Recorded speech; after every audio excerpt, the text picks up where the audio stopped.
Bonjour à tous, c'est Killer qui vous parle pour une nouvelle revue vidéo consacrée aujourd'hui à un mock. Voilà, donc on va continuer sur notre projet S. Donc voilà, le projet consiste à refaire tous les slicers en mock, mais en version un peu plus grande, quand même, version un peu plus moderne. Et donc aujourd'hui, un mock donc de moi. Souvenez-vous, ce projet-là, on l'a fait à deux, donc avec Shadow et moi tout bêtement. Donc chacun faisait 6 slicers. Et donc aujourd'hui, je vais vous présenter un que j'ai fait. Donc on le fait, on review ça dans l'ordre de construction pour la plupart. Et donc celui que j'ai fait après Sub, enfin j'ai fait Ice Sub et après j'ai fait Spark en fait. Donc qui est un des 3 slicers sortis dans la Wave 2, tout bêtement, voilà. Donc excusez-moi parce qu'effectivement il est assez noir, un schéma de couleur noire et violet, donc, comme l'original, donc ce qui fait que vous n'allez peut-être pas beaucoup le voir à quoi il ressemble et tout. Donc excusez-moi, ça avec ma lumière artificielle c'est un peu compliqué. Donc, oui, qui était l'idée derrière ce mock-là? Parce que c'est vrai qu'effectivement, avec les 16 heures, j'ai eu beaucoup de mal à me faire une idée de leur résultat final, alors que pourtant, avec mon projet, ma série d'avant, avec mes seigneurs de guerre, j'avais tout de suite une idée souvent en tête, le schéma de couleur qui allait bien avec. Commence pas à tomber, toi. Et, euh, et donc là, en fait, j'avais pas vraiment trop d'idées, puis après, j'ai eu l'idée de lui mettre, en fait, donc Spark, voilà, il avait pas trop de caractéristiques, à part un bouclier. Voilà, un bouclier sa couleur. Donc ce qui fait que moi j'ai décidé de reprendre le bouclier en plus grand et aussi de mettre un gros bazooka. Et à la base de faire 2 bazookas sur les épaules. On verra après que l'idée n'a pas été enlevée, mais qu'elle a été un peu augmentée. Et vous verrez ça un peu après, voilà. Donc je sais, si vous avez dit, mais en fait, je suis censé faire un turnaround là, mais j'ai pas fait grand chose en fait. J'ai surtout montré mes mains et essayé de le faire tenir parce que c'est vrai qu'effectivement, j'ai fait sous des gros mobs bien lourds, donc qui ont des fois un peu de mal à tenir. Mais c'est pas grave, je pense qu'on va continuer, on va commencer tout de suite et je vais vous expliquer quand la construction marche, comment le modèle se fait en fait, même si ça va être aussi un peu compliqué du fait de tout ce qu'il y a dans ce modèle, c'est assez... Attendez, déjà j'ai viré le lance-roquette, hein. Intelligent pour une fois, j'ai viré le lance-roquette, ouais. Comme ça au moins ce sera un peu plus facile de vous montrer comment les différentes parties marchent. Alors, on va peut-être commencer d'abord par les jambes pour une fois, et après je vous parlerai du corps, comme ça ce sera un peu plus facile. Donc les jambes en fait, elles ont l'air un peu compliquées, donc j'en ai quelques pièces, et ce sera beaucoup plus simple à comprendre. Donc vous avez déjà un connecteur custom, c'est-à-dire qu'effectivement j'ai utilisé 2 connecteurs normaux, enfin double connecteur custom, ce qui fait qu'en fait voilà, j'ai utilisé 2 connecteurs normaux que j'ai reliés grâce à des pièces, donc là, à l'arrière, sur le côté à ce niveau-là, et aussi sur ce niveau-là, avec ce côté-là. Vous marquerez d'ailleurs qu'on a ici un œil broc qui est utilisé, voilà, hop. Idem, non, pas le dessus, en fait. Donc, les 3 côtés sur 4 sont les 2 connecteurs. Voilà, les 2 connecteurs sur 3 côtés sur 4, ils sont raccrochés ensemble grâce à des barres. C'est ce qu'il faut comprendre. À part en haut, où justement là, on a plus des pièces de décoration, donc des pièces comme ça, voilà. Idem de partie là, voilà. Donc hop, avec par exemple un petit tuyau violet pour le schéma de couleur, vu qu'effectivement, il fallait se partager le violet pour Spark et Energy, donc ce qui fait que j'ai pas beaucoup de pièces. J'avais la chance d'avoir 2 Nujaka et aussi 2 Energy, quoi. Mais après, c'était un peu chaud. Donc là, un tuyau plus la pale slicer, enfin plus une pale technique, excusez-moi, qu'on met ici. Donc ce qui fait qu'effectivement, on aura bien le violet qui ressortira à ce niveau des jambes. Ensuite, donc, ah oui, aussi, pour finir ce côté, donc là, effectivement, je vous ai juste montré, excusez-moi, le côté, l'avant de la partie là, avec juste sur le côté la petite pièce slicer. Et en fait, sur le côté, pour rattacher, j'ai mis cette grosse partie-là, faire un mock massif, hein, parce que c'est pas que devait être un peu massif quand même, une espèce de gros poids lourd. Donc voilà, j'ai mis cette partie-là qui en plus permet d'avoir une bonne forme bien arrondie sur le côté, donc ça convenait assez bien, je trouve. Ensuite, j'ai mis une jambe Vaki, parce que j'avais déjà mon double connecteur qui est quand même assez grand, donc ce qui fait que j'allais pas faire des jambes de 15 mm, quoi. Donc pièce Vaki par-dessus pour être un peu plus, pour continuer dans l'aspect costaud, j'ai mis une cage thoracique métrue à plat.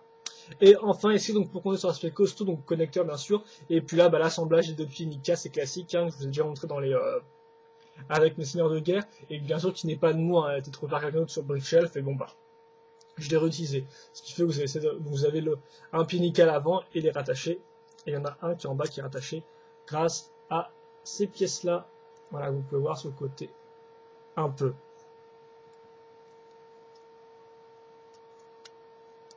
Voilà. Et donc voilà, pour les jambes, les deux sont symétriques, hein, donc pas grand chose à dire.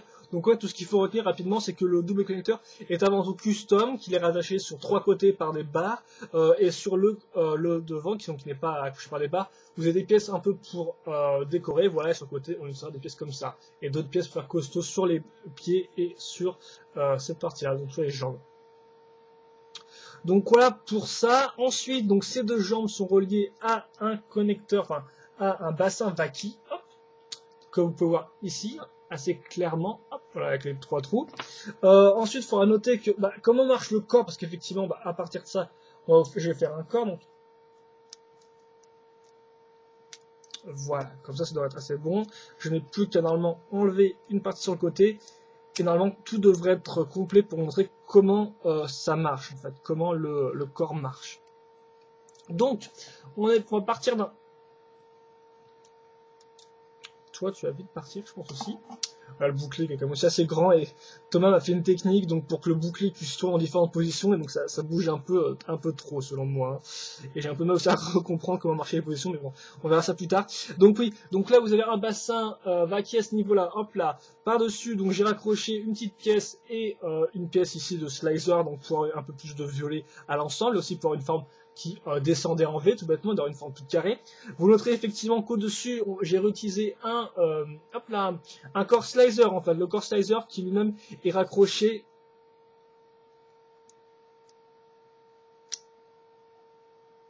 Bah voilà.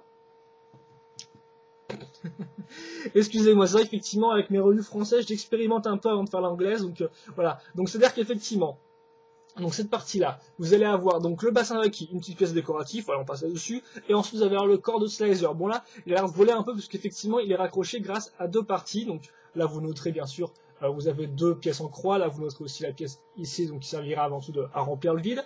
Et donc grâce à quelle pièce j'ai raccroché ces deux parties-là, hein, grâce tout bêtement à cette pièce-là, donc qui est donc une tête de Robo Rider, et dessus j'ai raccroché cette partie-là, et cette partie-là tient grâce à une barre qui est dans un trou rond ici, au milieu, au centre. Ici, voilà. Et donc bien sûr, ça fait que j'ai deux trous en croix. Là j'ai aussi deux barres en croix. Ça marche parfaitement. Hop là. J'assemble ça comme ça. Et ça me permet aussi d'avoir une espèce de forme qui est un peu plus, qui est un peu moins carrée que cette partie-là, en fait, tout bêtement. Parce qu'effectivement, au début, j'ai eu beaucoup de mal à assembler les deux parties sans que ça ait l'air super carré, quoi. Ah, aussi, vous noterez à l'arrière une autre pièce de Robo Rider qui, elle, doit tenir. Voilà, donc elle tient très simplement grâce à ça. Hop, voilà. Et enfin, vous noterez vite fait que là, à ce niveau-là, j'ai mis une espèce de barre de... Ah oui, non, j'ai fait une technique rigolote. J'ai mis deux barres rondes de 2, en fait, tout bêtement, ici. Et au milieu est rattachée cette partie-là. Donc une barre de... Enfin, une barre numérotée, enfin, une barre à angle numérotée de 2, tout bêtement. Ce qui fait qu'on a un trou en croix à l'avant, un trou en croix à l'arrière. Ce trou en croix me permettra à rattacher d'abord une pièce Inika grâce aussi au trou là, vous pouvez voir. Donc notez bien les deux trous ici. Donc bien sûr, enfin c'est le même, voilà, à l'avant et à l'arrière. Et le trou en croix ici. Donc ce qui fait qu'ensuite j'ai un corps Inika. Hop là, donc voilà. Là vous pouvez voir les canons derrière, on les reviendra juste après là-dessus. Donc voilà, vous avez votre fameuse base Inika, donc avec les deux bols jaunes, tout ça. Vous remarquez vite fait, ça c'est l'aspect décoratif, c'est une armure Inika qui est rattachée à l'arrière, enfin une épaulette Inika qui est rattachée à l'arrière, donc ça sert juste pour la partie arrière. Vous noterez ici le trou, la pièce mi-premier rond, bleu, et là la pièce ronde, donc ça servira à raccrocher à la partie, à la base slicer. Vous noterez aussi différentes pièces décoratives, et là le cou avec la tête. Donc ce qui fait que ces deux parties-là, je vais les assembler dans... ce que je vous ai montré tout à l'heure. Voilà. Et là, ça s'emboîte parfaitement. Hop. Donc ça s'emboîte parfaitement. Oui, enfin oui, c'est censé s'emboîter parfaitement, oui. Hop. Peut-être qu'il va falloir que je rajoute une partie pour mieux faire tenir, mais je pense pas trop. Enfin voilà. Quoi qu'il en soit, voilà ce que ça donne. Et enfin, dessus, bien sûr, il faut mettre aussi une partie à l'avant, parce que c'est un peu moche. J'ai pris du classique en prenant un Piolda. Un Piolda. Donc là, vous remarquez aussi à l'arrière la même pièce que j'utilisais pour accrocher les aides de Robo Rider, sauf que là on a bien sûr un mi-premier rond et une barre de 2, ce qui serviront à raccrocher bien sûr à l'avant de cette partie-là, donc avec le même trou et la même pièce en croix qui vont servir à attacher la pièce Nika. Vous noterez aussi cette partie-là, là, hop là, qui va être attachée à celle-ci, ce qui servira en fait à combler le trou tout bêtement. Et vous noterez aussi le petit, la petite roue, oui, la petite roue ici, qui sert de décoration aussi pour ajouter un peu de pourpre au milieu de tout ça. Donc d'ailleurs, vous ne voyez pas beaucoup. Voilà. Enfin, ces deux pièces-là que je vous montrais tout à l'heure, on va les mettre ici. On va essayer de les coincer plus ou moins dans le Piolda, mais bon, ça fait que des fois elles bougent un peu. Et enfin, la tête, je la baisse, voilà, comme ça. Et c'est fini. La tête, d'ailleurs, est sur un connecteur plus cou Ordica et tête slicer, donc rien de très innovant à ce niveau-là. Voilà. Donc ça, c'est pour cette partie-là. Ah oui, et enfin, aussi à l'avant, là, comme on peut voir, il n'y a un peu rien. J'ai rajouté une tête de Rachi dans ce trou-là. J'enfonce un peu, voilà, au max. Et voilà, ce qui fait que de côté, j'ai bien une forme qui continue à ce niveau-là. Hop, idem avec la tête. En fait, la tête, c'était vraiment voulu qu'en fait, elle la rentre vraiment un peu dans le corps. Et donc, qu'elle soit vraiment assez proche du corps, quoi. Et donc voilà, donc là, on a bien une forme comme ça. Hop. Et bah, l'arrière, je vais vous montrer comment marche un peu l'arrière, bien sûr l'avant vite fait. Et l'arrière du corps maintenant, après je parlerai des bras et ce sera fini. Donc désolé, la revue est un peu chaotique vu qu'effectivement le modèle m'avait l'air assez complexe, donc un peu dur à expliquer, mais bon, c'est une revue en français, donc je prends un peu plus mon temps, mais bon, je pense que vous avez vu l'essentiel, hein, j'ai pas non plus trop pataugé dans la smoule. Donc ensuite, on a en fait 4 canons à l'arrière, en fait, donc souvenez-vous à la base, je voulais juste mettre en fait un bras avec un lance-roquette, et sur l'autre épaule, en fait, il va y avoir deux canons, et en fait, j'ai changé ça pour avoir juste 4 canons, voilà, donc assez symétrique, donc vous avez les deux... on va le mettre en position assise. Hein. Les deux comme ça qui sont un peu plus complexes, c'est-à-dire qu'effectivement il y a des connecteurs qui sont reliés à la base Nika, plus bras slicer, enfin un connecteur titan, sur lequel j'ai mis cette pièce-là, donc là-dessus bien sûr pour couvrir je vais mettre une pièce Piraka et au bout donc une roue qui servira donc de canon. Donc ce qui fait que là, hop, bah, je peux... En fait je pense que je me trouverai le mode avec tous les canons après, mais donc voilà, là vous avez les deux canons à l'arrière principaux. Et de ce côté-là, en fait, c'est la même chose, c'est-à-dire que... Excusez-moi. On va retrouver la pièce Piraka plus la roue attachée par l'extérieur à la même pièce, donc c'est une espèce de pièce de barre numérotée, barre à angle numérotée 2, en fait, tout bêtement, et barre à angle numéro 2, tout bêtement, ouais, c'est comme ça. Et en fait, deux petites pièces ici, donc, c'est-à-dire avec un tronc croix, un tronc rond, qui permettront de faire des rotations assez simples, et qui me permettront d'abord de tourner le canon vers l'avant, tout bêtement, voilà. J'espère que vous avez compris, c'est tout simple. Il y a deux types de canons, hein. Les deux sont plus ou moins similaires, sauf que l'un est plus articulé que l'autre, tout bêtement, voilà. Grâce à des ball joints. Enfin, les bras. Donc, je pense qu'on peut enlever ça, voilà. Donc les bras, là aussi, c'est du connecteur custom, enfin, double connecteur custom, c'est-à-dire qu'effectivement, on a deux connecteurs. Là, par contre, ce serait une espèce de pièce comme ça, pour accrocher les deux, ce qui me serait d'ailleurs assez utile pour accrocher ici le lance-disque, donc je vais accrocher de la même manière un peu que Ice, c'est-à-dire sur le bras tout bêtement, voilà. Et vous montre aussi vite fait sur les côtés. En fait ici j'ai pas mis une barre de 2, j'ai mis une barre de 3, et ce qui me permet en fait de rajouter cette partie-là pour un peu de pourpre, donc de violet sur l'épaule, tout bêtement, voilà. Enfin, idem, j'ai repris un bon vieux Jean Vaki, et là vous me connaissez, j'ai repris l'espèce de main améliorée mais un peu plus grosse, donc faite avec partir un pied slicer, comme sur pas mal de mes mocks en fait. Enfin j'ai juste sur généraux, et avec les slicers j'ai souvent mis que ça en fait en tant que main quoi. Sérieusement, ouais, je crois que c'est ça, sérieusement, à part Blaster, qui est un titan, donc forcément, mais tout le reste, ils ont ça comme type de main. Donc c'est un peu dommage, j'ai pas été très original à ce niveau-là, je dois bien vous l'avouer, mais voilà. Et donc bah, on en est arrivé à là, donc maintenant il ne me reste plus qu'à parler vite fait des armes, donc le deuxième bras est identique de toute façon. Voilà, le deuxième bras est identique, sauf qu'il n'a pas effectivement de lance-disque à ce niveau-là. Donc d'abord vous avez le lance-roquette, fait avec des jantes de pneus tout bêtement, au bout une petite roue, et l'autre côté un gros pneu pour avoir vraiment l'impression de gros lance-roquette. Donc j'ai plus ou moins fait la même chose pour mon lance-roquette pour Unleashed.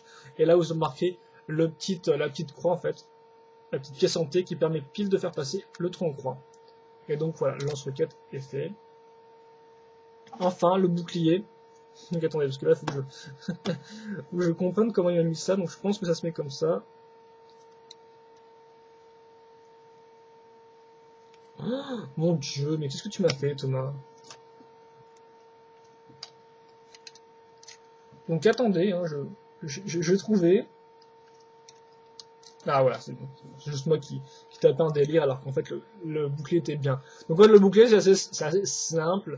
Vous avez une pièce comme ça, donc une barre à angle 1, voilà tout bêtement. Deux petites pièces comme ça, donc avec trois croix tout rond. Et grâce à ces pièces-là, on va avoir une articulation à ce niveau-là. Et donc mettre le bouclier sur le côté par exemple, voilà, comme ça. Et donc le bouclier fait avec la pale originale du slicer, même si je suis pas sûr que ce soit le même numéro, enfin le même côté. Donc c'est la pale slicer, non pas technique, excusez-moi, la technique à ce niveau-là, et une plus grande ici, tout bêtement, voilà. Et donc ce qui fait que normalement, voilà, vous pouvez aussi le mettre, vous pouvez le mettre Vous êtes censé pouvoir mettre aussi vers l'avant, comme ça, le bouclier, mais là, je n'y arrive plus, hein, autant vous dire, je n'y arrive plus, donc voilà, vous pouvez mettre aussi comme ça, plus vers l'avant, mais nous, on va le garder au niveau du bras, comme ça, c'est assez classe. Et voilà, c'était un peu laborieux, je vous avouerai, donc je m'excuse un peu pour la review aussi, mais bon. Voilà, Spark est donc fini avec son bouclier, son lance-roquette, son corps un peu custom, même si on utilise une base Nika. Donc je vais vous faire maintenant un vrai Talaran, de faire un espèce de vieux truc tout nul. Même si encore vous n'avez pas beaucoup de voir, parce que c'est noir, donc forcément, avec la lumière électrique, c'est tout sauf génial. Et voilà, donc ça c'est pour Spark. Ensuite, niveau articulation du modèle, donc bah, niveau jambes, il peut l'élever à ce niveau-là, bien sûr, il y a le corps qui est quand même assez massif, donc ça bloque à ce niveau-là. Il peut baisser aussi un peu, mais ça bloquera forcément à 90 degrés. Et les pieds n'ont pas de gros problèmes comparé à tout le reste, qui est effectivement très limité. Après, c'est un poids lourd, donc qui n'est pas censé être super articulé. Mais bon, comme ça, c'est un peu dommage. Ensuite, les bras. Bah, idem, 90 degrés à ce niveau-là. Bon, là, vous avez le bazooka en plus, donc va faire ta pose avec un bazooka sur le côté avec des grosses pièces utilisées comme les. Bah, c'est vrai qu'effectivement, mais j'ai aussi mis des. Je n'ai pas dit ça, mais j'ai aussi mis des pieds de Mantex à ce niveau-là. Vite fait aussi les épaules, il n'y a pas de problème là. Voilà, il n'y a pas de gros problème. Donc, ça, c'est un peu dommage. Je me demande si je peux mettre. Ah ouais, je peux pas trop le tourner, quoi. C'est vrai que c'est un peu bête, ça. J'aurais peut-être dû faire les épaules asymétriques pour faire que le lance-roquette puisse bien se mettre tout droit, parce que là, il a un peu de mal. Hein. Et idem pour ce bras-là aussi, qui a bloqué à 80 degrés au niveau du coude, l'épaule est libre. Et bien sûr, vous avez pas mal d'articulation au niveau du bouclier en lui-même, voilà.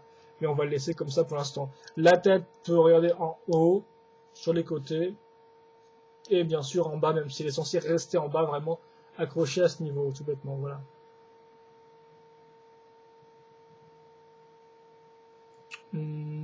Voilà, je me demande si je devrais pas en fait refaire que cette partie n'est pas liée au pied en fait, parce qu'avant il faut vraiment la mettre contre le pied, quoi, contre le pied à ce niveau-là. Mais bon, c'est pas grave, c'est juste moi qui diverge. Et ensuite vous avez aussi deux ports d'articulation ici au niveau des ball joints, et idem en fait pour les canons, donc je vais vous les placer en fait tout bêtement, donc ça marche comme ça. Faut un peu bouger le bras, j'avouerai, mais après vous pouvez le tourner le truc sans problème ici, donc comme ça.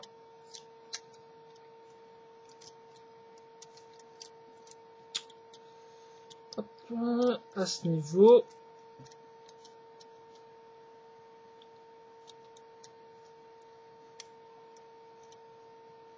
Et enfin, comme ça, si je me trompe pas.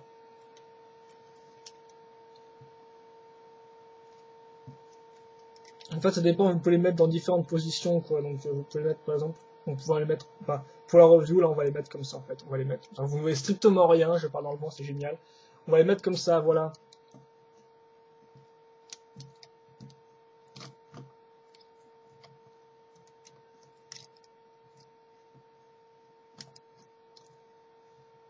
Et donc voilà, là vous avez bon bah voilà, vous avez Spark avec 4 gros canons pour vous accueillir, hein, c'est sympathique, hein, merci, sympa. Et hop là, comme ça. Donc ce qui fait qu'il est assez armé, hein, voilà, donc bien sûr il a quelqu'un sur l'épaule, donc forcément il peut genre se baisser. Bon, c'est vrai que c'est à peu près de sa tête quand même, hein, donc attention à pas raser trop le casque, hein, voilà. Voilà, donc il peut tirer comme ça ses 4 roquettes et puis faire un maximum de dégâts en se protégeant avec son bouclier, voilà. Et donc je pense que c'est tout pour Spark. J'ai voulu vite fait je vais le remettre en mode un peu plus pacifiste. Et ce bouclier qui n'y tient pas, c'est génial aussi.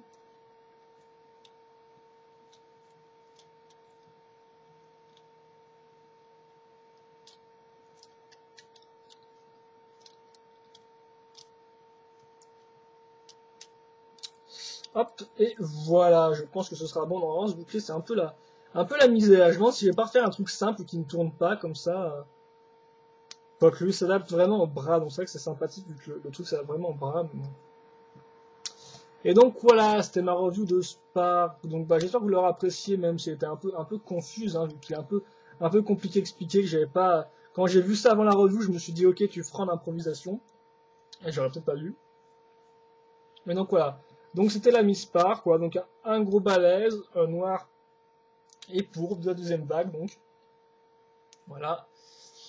Et bah, je pense que c'est après tout. On va peut-être mettre une espèce de pause. Effectivement, je mets pas trop de pause avec cela, mais je devrais peut-être en fait. Même si c'est un peu dur, mais effectivement, il est quand même beaucoup plus. Il est lourd, il y a beaucoup de grosses pièces qui bloquent, tout ça. Bien sûr, dès qu'on va mettre un peu de lance-roquette à l'avant, il y a les jambes qui vont commencer à lâcher, genre de façon assez drastique. C'est vrai que c'est assez dommage, ça. Hop là, comme ça, c'est bon, il tient. Ouais, bon, il a l'air de tenir comme ça. Donc, c'était pas. Donc, moi, qu'est-ce que je viens de dire? Bah, au final, il est pas trop mal. Je veux dire, j'aime l'aspect massif que je vais donner. Bon, après, voilà, encore, il y a un problème, c'est les articulations sont un peu faibles, ça bloque rapidement, il est assez lourd au niveau du corps, donc forcément, des fois, les jambes ont du mal à tenir, les poses sont limitées, donc tout ça, c'est vraiment super dommage. Et c'est vrai que ça me saoule un peu quand je vois ça, parce que ça revient sur un autre de mes slicers aussi, il me semble. Oui, ça revient sur un de mes slicers, et encore sur d'autres où j'ai voulu faire des choses un peu complexes, au final, ça fait que c'est une articulation plus qu'autre chose, et ça m'énerve pas mal, ça, je vais vous avouer, mais bon. Voilà. Ce qui est fait. Donc, bah, Spark, normalement, reste pas trop mal, pas trop dégueu. Voilà, il a quand même une scène bien à lui, assez balèze, avec des formes au niveau. Le choix c'est faire du corps, quand même. Il est pas trop mal, je trouve. Un mix entre Unica et Bass Custom, donc c'est pas dégueu, voilà. Et donc, bah, je pense que ça peut tout. Donc, là, encore une fois de plus, c'est à vous de me donner vos commentaires. Donc, dites-moi ce que vous pensez du mock, voilà. Si vous avez des questions dessus, n'hésitez pas, on peut me les poser. Donc, bah, je pense que c'est après tout, voilà. Donc, bah, j'espère que vous aurez apprécié la review. Et moi, je vous dis à la prochaine, donc, bah, pour d'autres reviews de mock ou de set. Allez, à plus!